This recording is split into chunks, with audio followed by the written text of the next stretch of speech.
Olá, boa tarde. Estamos aqui reunidos para mais um estudo. Na verdade, é mais um encontro de mulheres. É o nosso sagrado feminino. Vamos lá, gente.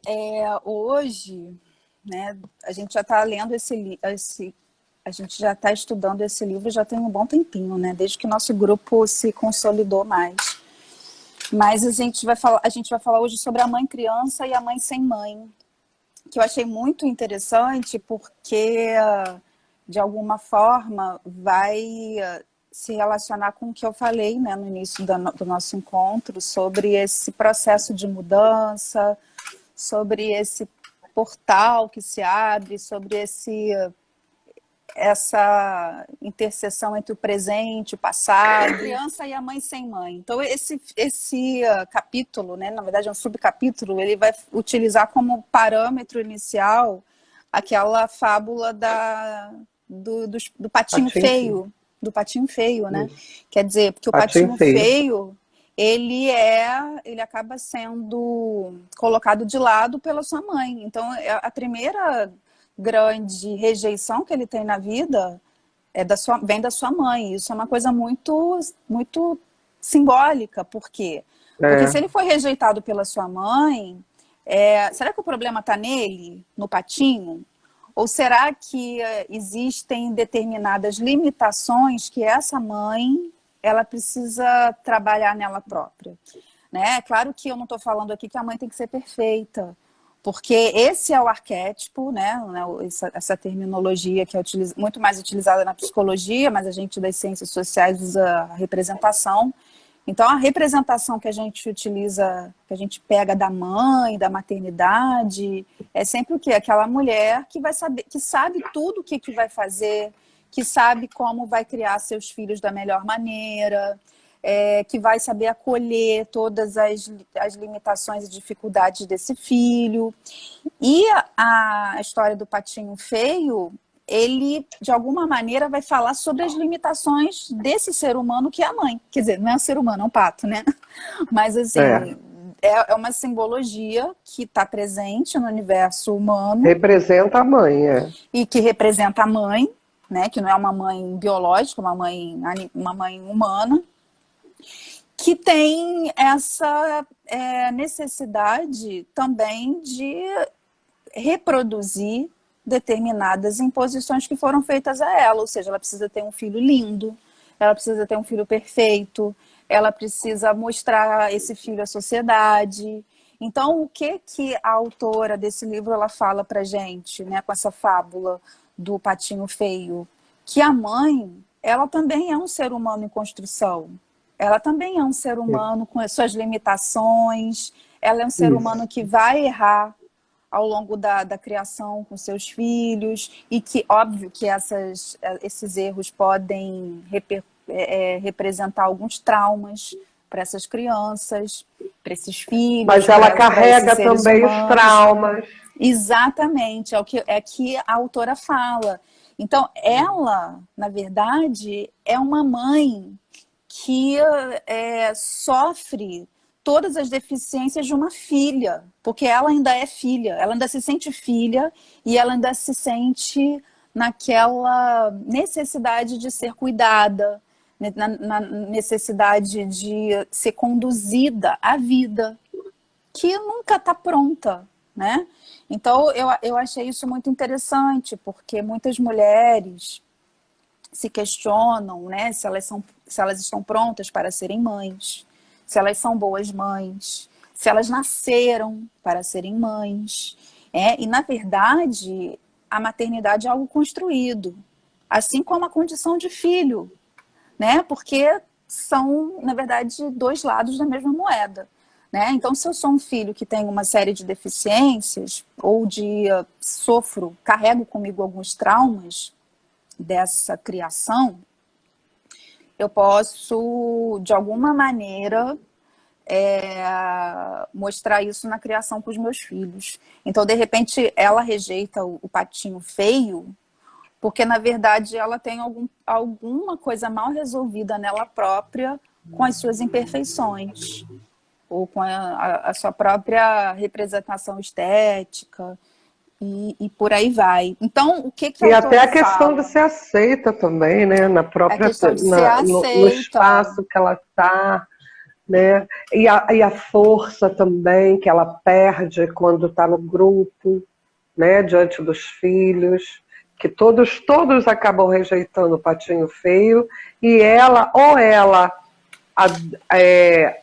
abarca todos os outros, ou abarca só o patinho feio. E aí ela faz a escolha, e ninguém sabe a história da mãe para saber quanto doloroso foi para ela fazer essa escolha, né? Exatamente. Quando ela fala para ele, segue seu caminho, né? De repente ela estava dando para o filho a oportunidade que ele não teria ali naquele espaço, que foi o que aconteceu.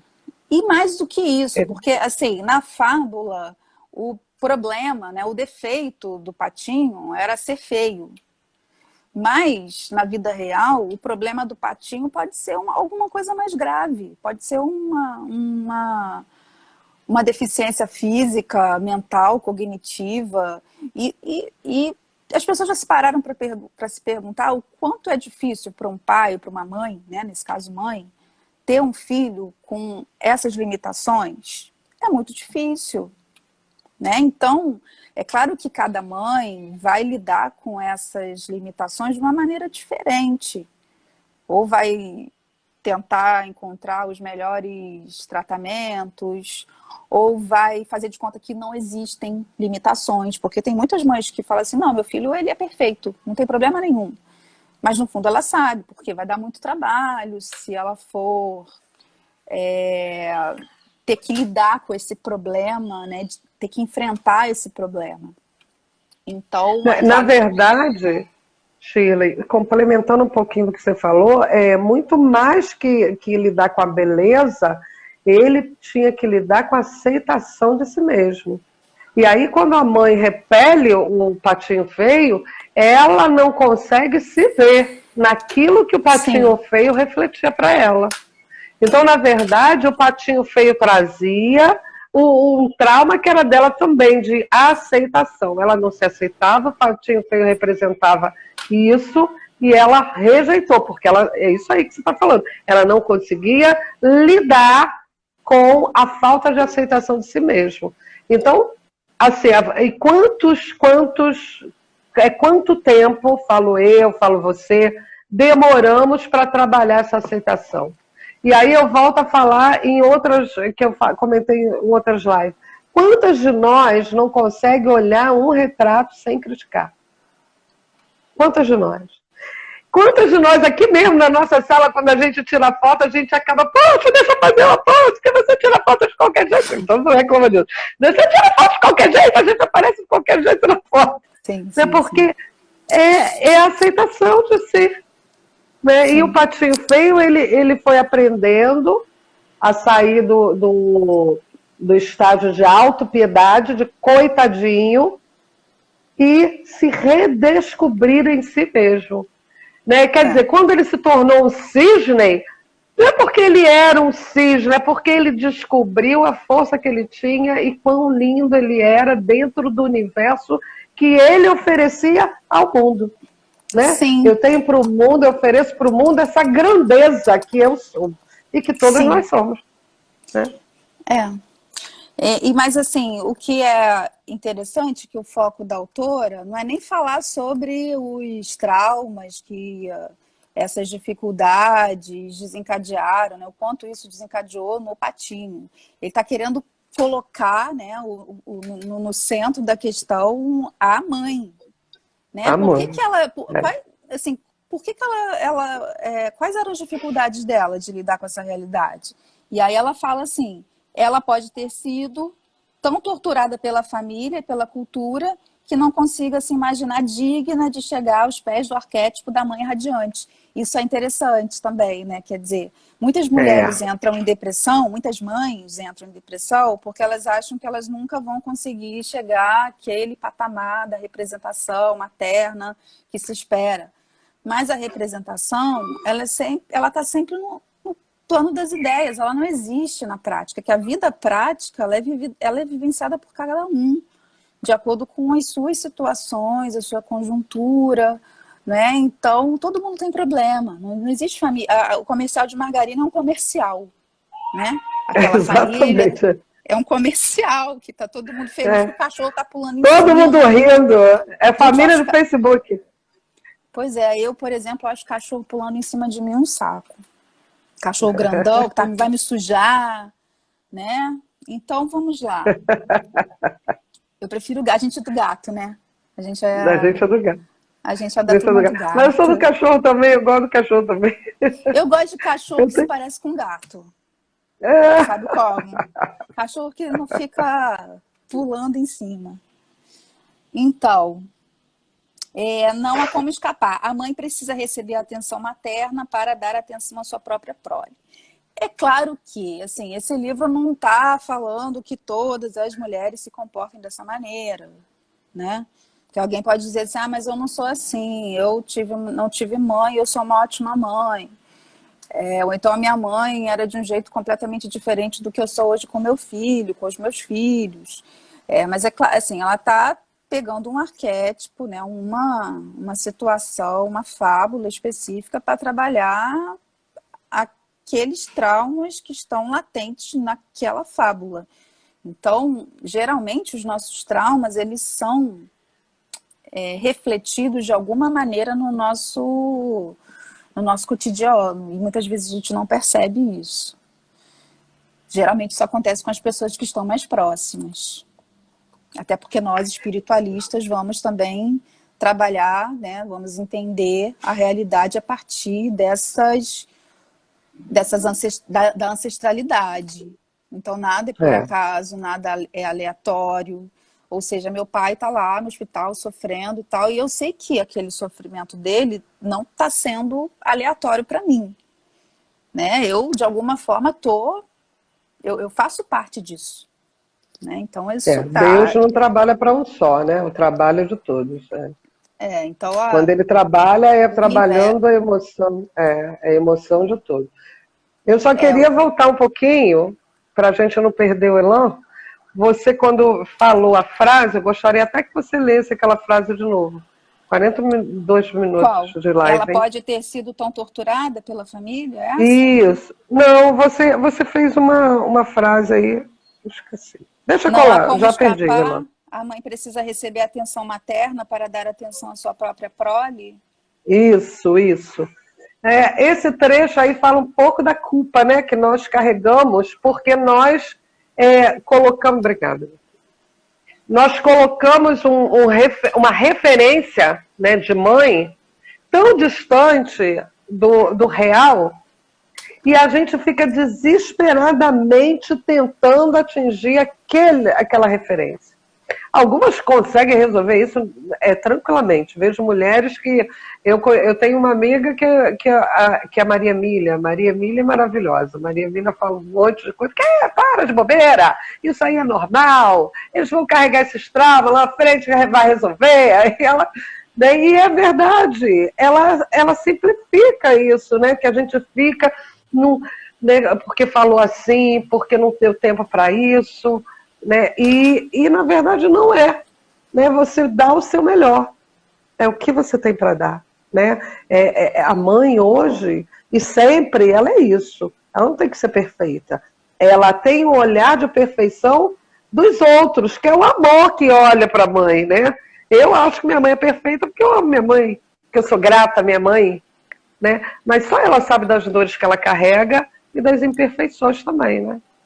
O que é perfeição, Isso tá falando, né? Que a gente... então... Servido o cafezinho aí, pô. Um cafezinho feito pela minha filhinha querida. Olha que delícia. Maria que fez o café, olha. A mãe que ensinou ela.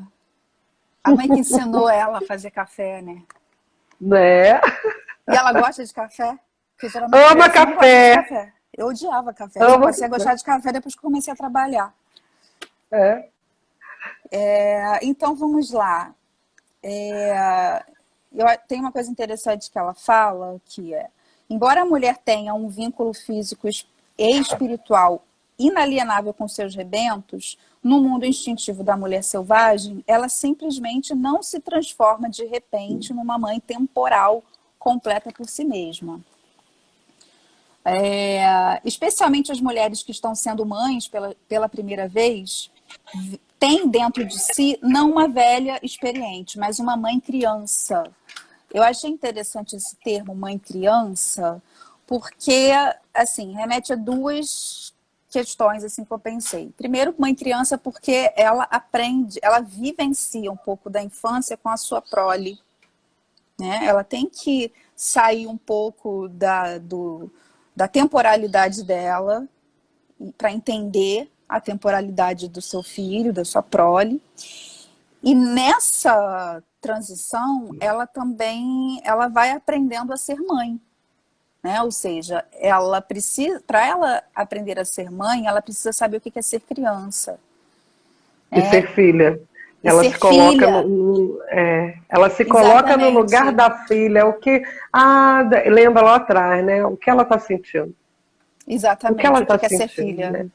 O que é ser filha, o que é ser criança, o que é ser mãe. Então, é um processo de construção que é extremamente complexo, né? Então, como que a mulher, né? E nesse caso, como que a mãe, né?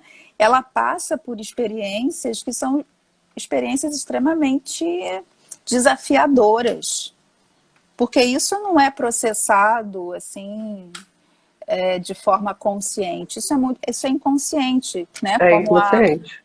É instintivo, né? Como a autora utiliza o termo. E a mulher que tem mais de um filho, ela tem as várias faces dela sendo trabalhadas. Não a mulher, no caso nós estamos falando de mulher porque tem o sagrado, mas o ser humano, né? O casal. Se tem 4 filhos, as 4 faces deles estão ali presentes para serem trabalhadas.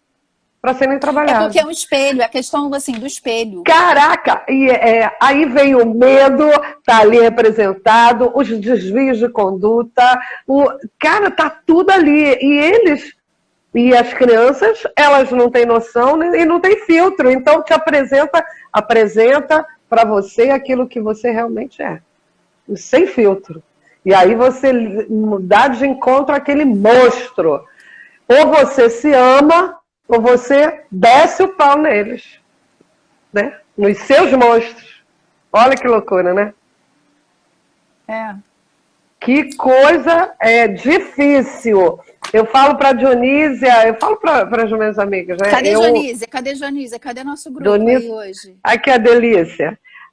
Hoje a gente está bem demais, ó. Meu irmão, Dionísia, um monte de gente legal que deve ser teu grupo aí. Tem um uns monte de gente que eu não conheço. aqui. Muito legal isso. Tem umas pessoas queridas aqui. Sabrina. Se essa Sabrina for a minha Sabrininha, tu é muito sapeca, que eu já fiz milhões de lives e tu não veio me ver. Mas eu tô feliz demais. Tô feliz demais que você tá aqui. Eu não tô vendo. Boninha, muito legal. Não tô vendo. O Luciano tá aí ainda? Luciano tá aí, não sei. Pra onde ir hoje? Dionísia tá. Dionísia tá? Vamos dar prosseguimento, então. Vamos.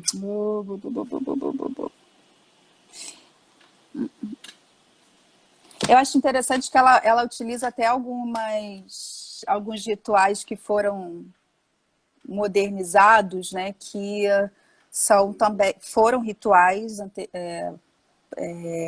antigos, como o chá de bebê, né? E o chá de bebê, anteriormente, ele teria a função até uma função didática, né? De ensinar a mulher como fazer, o que fazer, e como entender o lado criança dela, mas que hoje se transformou, na verdade, num ritual bem focado para o consumo, né? Não tem e sem a menor noção do que você está fazendo, é apenas mais uma reunião com tema. Mais uma reunião temática. É uma reunião temática, exatamente. Aqui o primeiro, segundo, terceiro, quarto parágrafo, ele vai falar desse ritual. Dá uma olhadinha nele, Shirley. 3, 2, 3. E também Durante fala muitos dos séculos, círculos. é isso? Isso, e fala também dos círculos de mulheres, eu acho legal, durante muitos séculos. Tá, vamos lá. Durante muitos séculos, esse papel coube às mulheres mais velhas da tribo ou da aldeia.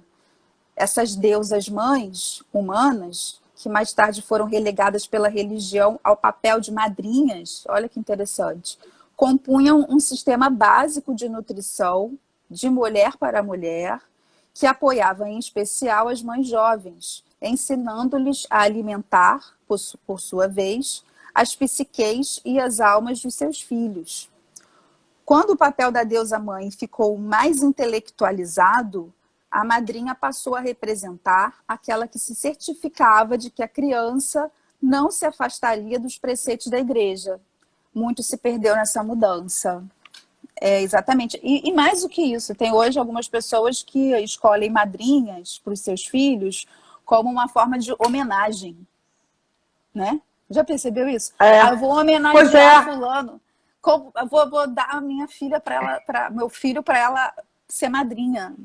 Como assim? E perdeu a noção, né, do que é ser madrinha, né? Que seria para zelar pelo entendimento da vida. É um papel muito sagrado, um papel extremamente sagrado.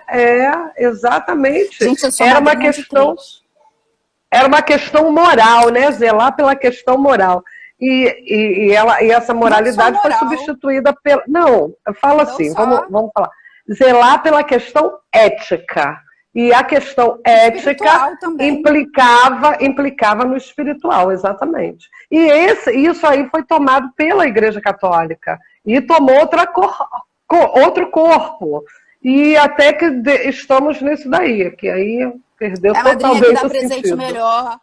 Né? Eu vou chamar fulano para ser madrinha porque que leva para o cinema, que é R$100. Meu Deus do céu! Gente, coitados dos meus afilhados, eu sou péssima madrinha. Eu não dou presente. Pede para sua madrinha. Eu quero um iPhone, pede para sua madrinha. Nossa. A minha madrinha, gente, a minha madrinha é ótima para mim. Quer dizer, eu procuro ser boa madrinha, mas eu sou muito dispersa. Na verdade, você não é boa madrinha, né? Mas vamos lá. Sabe essa coisa de chegar atrasada nos lugares? De esquecer. Ter um trechinho aí que fala do Círculo de Mulheres, que é o último parágrafo dessa página. Fala do chá de bebê, que você comentou, mas ele faz alusão ao Círculo de Mulheres. É bom falar, né? Esse Círculo de Mulheres foi outrora o domínio da mulher selvagem e era aberto a quem dele quisesse participar. Absolutamente qualquer uma tinha essa possibilidade. No entanto, tudo que sobrou dele nos nossos dias é um farrapinho chamado chá de bebê, em que são comprimidas no espaço de 2 horinhas todas as piadas sobre partos, dons maternos, histórias sobre órgãos genitais que não se encontrarão mais disponíveis para a mulher durante toda a sua vida de mãe. Na maioria dos países industrializados, hoje em dia, a jovem mãe choca, dá à luz e tenta beneficiar seus filhos completamente só. Trata-se de uma tragédia de enormes proporções. Como muitas mulheres nasceram de mães frágeis, mães crianças e mães sem mãe, elas próprias podem possuir um modelo interno semelhante de automaternagem, né? O que é uma coisa extremamente pesada, né? Essa coisa de... Na verdade, a mãe criança, a mãe sem mãe e a automaternagem, eu acho que elas formam uma... elas são variações, né? Porque a mãe sem da mãe... mesma mulher, da continuação. Vamos lá, Shirley. Vamos lá. Desculpa te interromper, tá, minha amiga? Que toda mulher precisa ler em conjunto, principalmente, né? Eu acho que esse é um livro para a gente ler entre mulheres. Eu acho. Isso Em voz mesmo. alta. Entre mulheres, com chá, com escaldapé, com massagem, com conversa, tudo que a gente faz é muito bom, gente.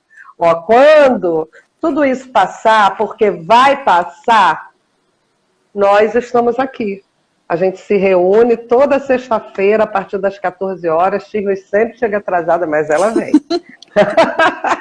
E a gente faz chá, escaldapé, a gente conversa fiado, dá muita gargalhada, tira foto, a gente se fortalece, se empodera, conversa, troca, uma orienta a outra, a gente ajuda a se resolver. Nossas dores e nossos risos e nossas alegrias são aqui, todas manifestadas. E aqui a gente sai empoderada. Porque em qualquer lugar que a gente está, a gente sabe que pode se acessar. E que é melhor, que nós não somos as únicas. Né? Uhum. Existem vários grupos de mulheres que estão se reunindo para se empoderarem. Obrigada, meu irmão. Esse é meu irmão, Carlos Dias. Aí. Obrigada. E a gente... qualquer um pode fazer um grupo desse. Esse nosso grupo fez 1 ano agora. Nosso belo grupo. Até a Simone curtiu uma foto lá nossa. Vou até colocar essa foto. Né? Será que eu cheguei atrasada? Não. Você começou a frequentar depois. Ah, tá. Muito legal isso. Você começou a frequentar uns 3 meses depois. Você estava lá, aí um belo dia a gente se encontrou e aí tudo mudou. Estamos aqui. Então, qualquer um, gente, pega um livro, lê sobre o grupo de mulheres. Mulheres, se unam, vão se empoderar, né? Vão se fortalecer, vão crescer juntos. Né? Isso faz bem pra gente, está fazendo bem pra gente, está mudando a nossa história. A nossa história, quando a gente se encontrou há 1 ano atrás, e hoje, meu Deus, quando eu olho minha vida lá, parece que tem uns 20 anos. E eu olho as meninas, Dionísia, a Shirley, vou olhando todo mundo assim, cara, parece que a gente viveu 20 anos, gente. Olha direitinho a nossa vida, como mudou. Verdade, eu me sinto tão forte hoje, sabe? Olha que você sabe que tá acontecendo um monte de coisa, né? E eu tô enfrentando. Nós amadurecemos demais, Ó, é o Thiago. Então. Vocês têm ele rindo da gente. Vocês têm história. Só falta ele chamar a gente de velha coroca, porque ele chama, tá? Toda hora ele chama. Sério? Como assim? Toda hora chama a gente de velho coroca. Velha coroca, vovozinha.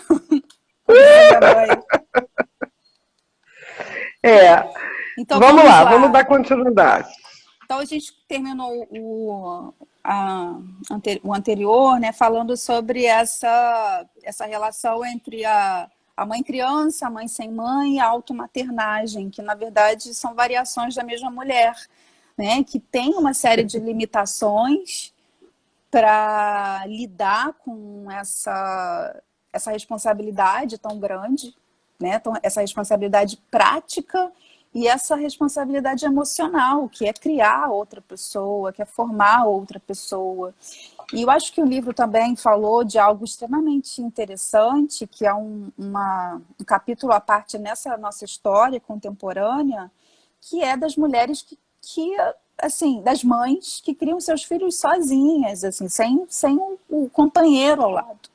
Então, e detalhe que isso não é algo novo, né? Muitas mulheres, séculos passados, criaram seus filhos sozinhas. Na verdade, esse é o modelo por excelência da família. O modelo tradicional da família brasileira é a família monoparental, ou seja, sem um homem presente. Isso é importante. Esse modelo de família nuclear é um modelo muito pequeno burguês, né? Não no sentido negativo. É claro que esse é o ideal de família que se espera, mas é um ideal assim que, principalmente nos dias atuais, tem sido muito difícil de ser reproduzido. Até porque os casamentos, eles não têm mais Aquele perfil tradicional. Aquele perfil tradicional, católico, para o bem e para o mal, né? Agora, é interessante a Carlinha, gente... Carlinha que entrou aí. Oi, Carlinha! Vem com a gente, hein, Carlinha? Vem com a gente. Eu vi uma foto de vocês. Ela me acha meio... Tipo, essas coisas. De perto ninguém é normal mesmo, vai dizer Caetano. Então tá tudo certo. Eu não sou de perto nem de longe, né? Deixa eu complementar. Uma coisa que a gente faz a gente chamar a atenção, que no início do século XIX, as irmandades, né, no início do século XX, meados do XIX, as irmandades femininas, elas vinham com outra característica, uma característica religiosa, né, que copiava o modelo europeu. Mas elas vinham fortalecer as mulheres que não tinham pais, né? Os escravos que se perderam nas guerras, nos quilombos, e essas mulheres que foram largadas. Sim. Mas esse grupo de irmandade, elas tinham uma conotação religiosa, mas apoiavam as mulheres. Então, quer dizer, era um círculo diferente do que existe hoje, mas era um círculo de mulheres, para uma fortalecer a outra, senão elas não teriam aguentado essa barra. Então, eu falo para vocês, né? Hoje, uma mulher sozinha, nem mulher, nem homem, gente, sozinho não dá. Né? A gente tem que se unir para um fortalecer o outro, porque é muito difícil caminhar sozinho. Né? E agora, especialmente, falando para as mulheres. Uma mulher fortalece a outra. Essa automaternagem. E também essa criança, né, Shirley? A criança interior, quando você falou da mãe criança, a mãe criança, ela muitas vezes ela interfere na criação, e aí você vê casos de mãe que entra em choque com a filha porque ela não sabe o lugar dela de mãe. Ela não sabe se colocar enquanto autoridade. E quantas famílias a gente vê a filha fazendo o papel da mãe. Ela vira mãe da mãe, porque a mãe não virou mãe, ela continua sendo mãe criança.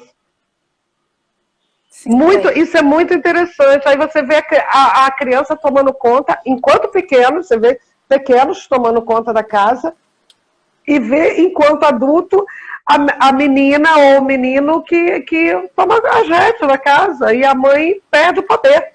Perde o poder totalmente. Isso acontece. Deixa eu só, assim, o último parágrafo dessa página, eu acho que fala uma coisa interessante. Às vezes a mãe frágil é, ela mesma, um cisne criado no meio dos patos. Ela não conseguiu descobrir sua identidade verdadeira cedo, o suficiente para ajudar a sua prole. Mais tarde, quando a sua filha se depara com o enorme mistério da natureza selvagem do feminino, na adolescência, a mãe também se descobre em meio a crises de solidariedade e a impulsos típicos de cisne, que acho que é o que você está falando. A procura da filha por sua própria identidade pode até mesmo, finalmente, dar início à viagem inaugural da mãe em busca do seu self perdido. Então isso acontece muito, principalmente quando as mães são mães muito jovens, né? Quando elas veem a juventude da filha, né? Elas se veem um pouco nelas e se questionam, né? E perguntam o que elas fariam se elas estivessem naquela situação, né? De juventude naquele momento. Nessa casa, deixa eu só fazer um adentro aí. Eu não sei se você é mais jovem que eu, mas eu lembro que a minha geração, quando eu fui adolescente, era um período histórico, né, onde as mulheres, elas ainda eram submissas, ainda eram do lar, né, elas não estavam no mercado, mas elas estavam no processo de transição. Era essa Malu mulher, né? Então, ela sofria todo aquele preconceito machista, ela saía do casamento, mas ela assim, estar separada e estar casada, se o casamento era ruim, estar separada era talvez pior.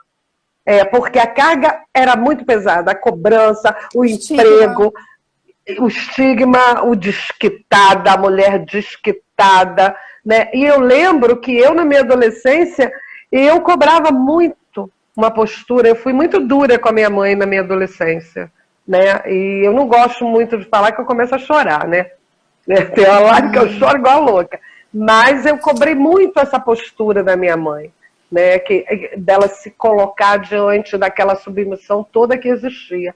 E isso gerou alguns traumas, né? Se hoje eu fico olhando assim, né, alguns comportamentos que eu não tolero são comportamentos que estavam lá e que ela não conseguiu vencer, logo eu rejeitei. Quer dizer, eu não consegui trabalhar, eu rejeitei. Então, quando sinto aquela energia, eu logo ou me afasto ou dou um irque, né? Aquela energia. De alguma forma, eu tenho que me pronunciar contrário àquilo, porque virei guardiã dessas mulheres, já que eu não podia proteger a minha mãe.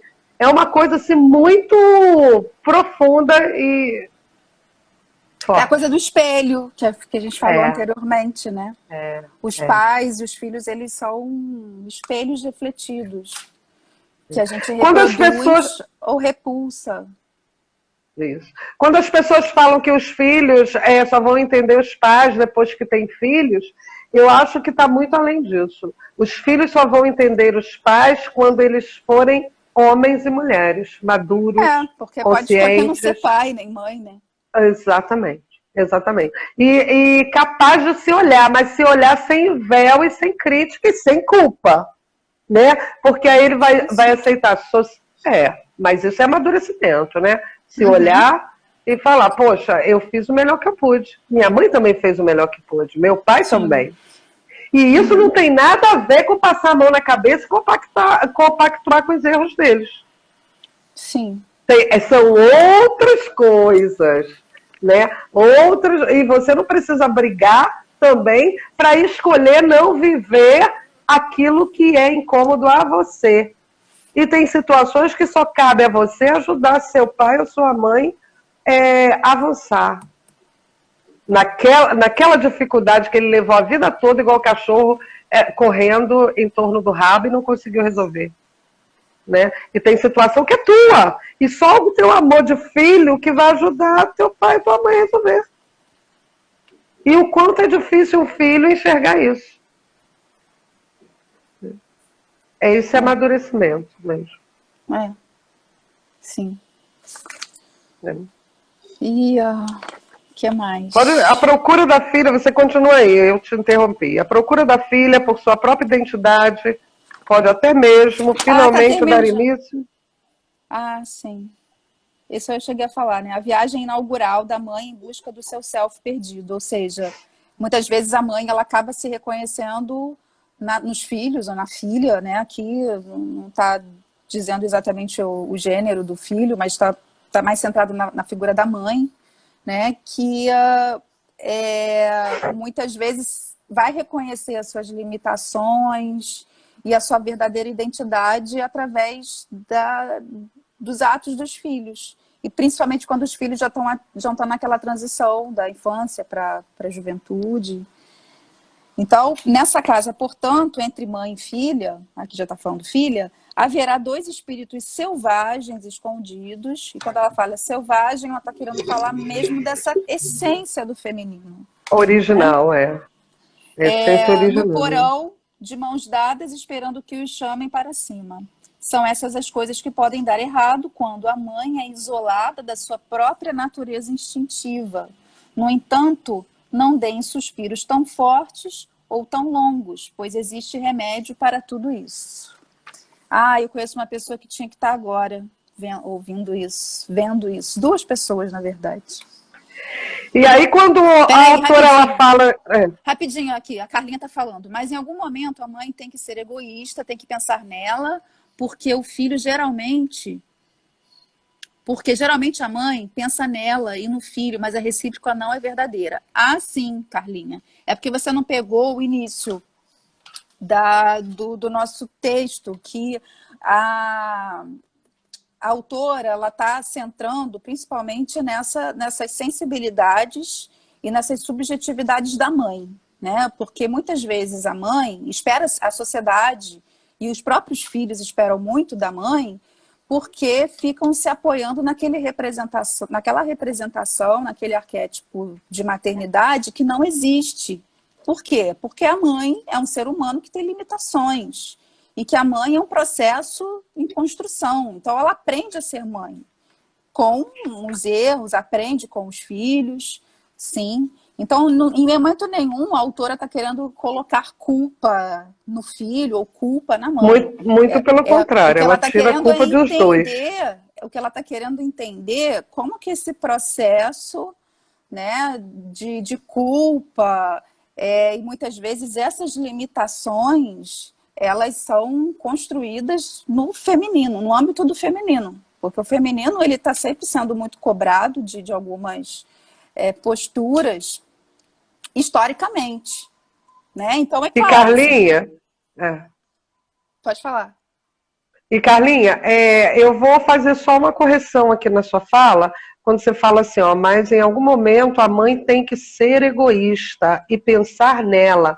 Quando a mãe pensa nela, ela não está sendo egoísta, não. Ela está sendo ela no direito dela, de pessoa, de ser humano, de mulher.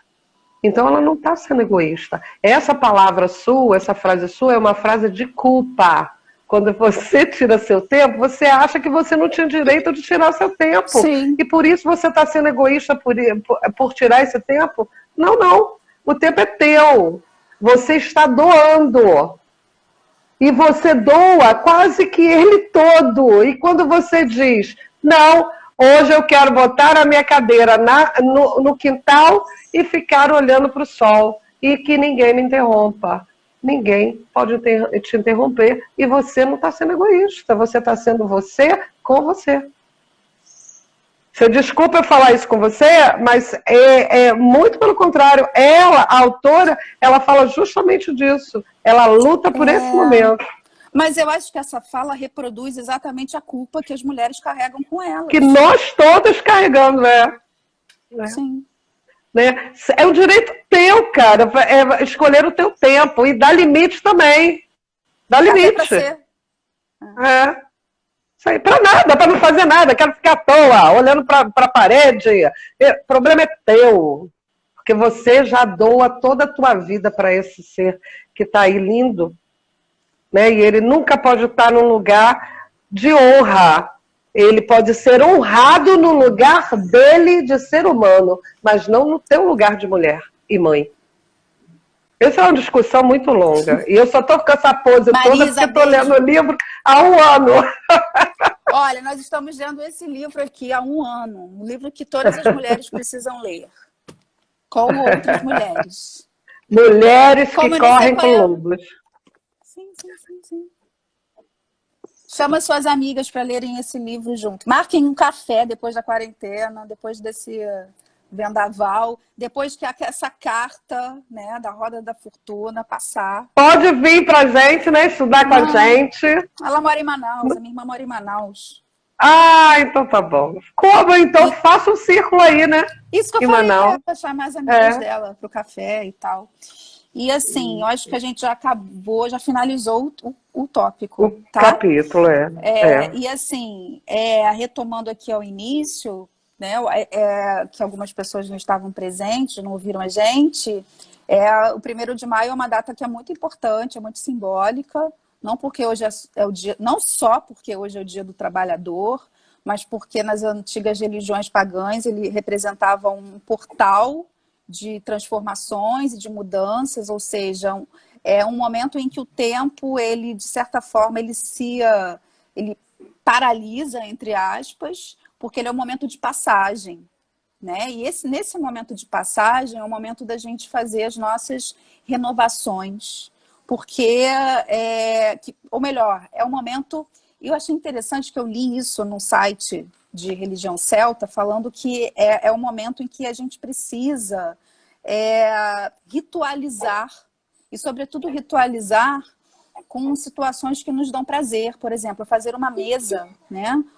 e fazer a melhor refeição, aquela refeição que a gente tem como preferida, e tomar a melhor bebida e esperar as coisas passarem. Que é exatamente esse momento. Não esperar esse momento que a gente esperar, mas desejando que é bom. Mas desejando que é bom. Exato, não é uma espera passiva. É uma espera que é plantando uma energia boa que vai retornar e que vai ajudar a vencer tudo isso. E assim, mais uma vez, queimar na fogueira, simbolicamente ou não, coisas que a gente não quer mais. Porque a gente quer passar por um outro portal, mas de uma maneira fortalecida. Né? A gente quer passar para um outro portal com uma outra atitude. Então, esse é o momento. Né? Então, 31 de abril, 1º de maio, a gente está nesse momento em que o portal está aberto para fazer essas mudanças e fortalecer pensamentos que a gente quer colher a partir de amanhã. Ou seja, né, exercitar a cocriação. Né? Exatamente. Filhos de peixe, peixinho né? Então, vamos honrar a deusa que habita dentro de nós, né? E vamos criar e cocriar uma nova realidade mais madura para nós, mais criativa, mais amorosa. Nana, beijo. Nana, te adoro, fotógrafa maravilhosa. Eu vou ler aqui alguns comentários que fizeram, tá? Dionísia botou: eu passei a entender e a respeitar muito mais a minha mãe quando me transformei em mãe. Né? Então ela começou a entender o universo na mãe. Né? Isso é muito legal. Eu não sou mãe, mas eu passei a entender melhor a minha mãe a partir do momento em que eu me tornei mais madura. Né? Shirley, eu vou te fazer uma correção. Você não é mãe de filhos, mas você é mãe de tantas outras coisas. Você é mãe de ideias, você é mãe de textos, você é mãe de criações suas. Você é mãe, sim. Você só não é mãe ainda de crianças. Mas será. Eu sou mãe Pode de acreditar nisso. Pode acreditar nisso. Ouça o que eu estou falando, porque daqui a pouco, daqui uns anos, a gente vai estar aqui na live, você vai falar, na live daquele dia você falou isso. Aguarde. Tá. Carlinhos botou: é uma programação mental quando nos libertamos. Eu sempre tirei um tempo para mim. Marinelma, olha aqui, Marinelma é show de bola, né? Ela também é nossa companheira aqui, nossa mana. Mãe feliz, filhos felizes, isso mesmo, botando limite aí. A Shirley, nossa querida aí, que está aqui, é antropóloga. Olha que delícia, maravilhosa. Concordo com você, Marisa. Amo essa neguinha, branquinha. E Carlinha botou: como eu não sei qual é o livro, são apenas reflexões.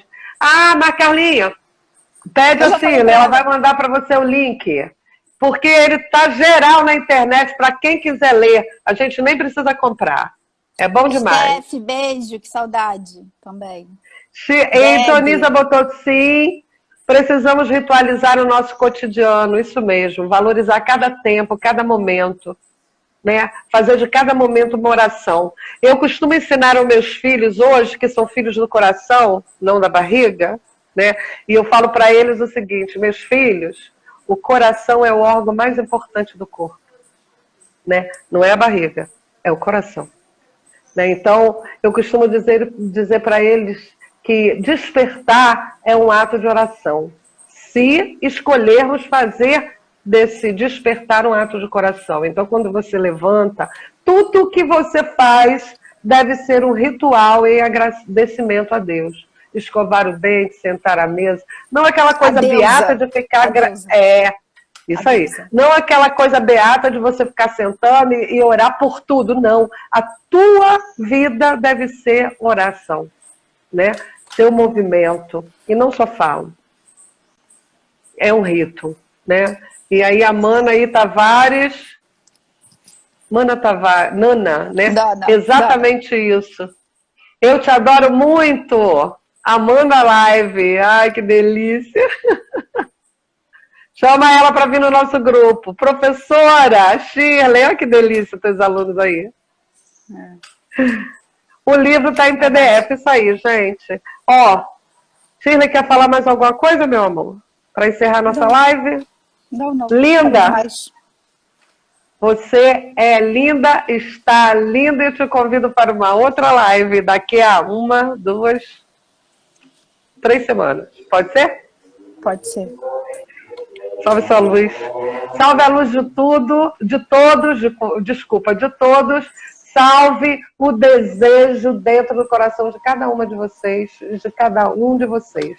Salve a Pombagira, que é a Senhora dos Desejos, que habita no coração de cada um de vocês. A deusa que é mulher como vocês. Salve, Dona Pombagira.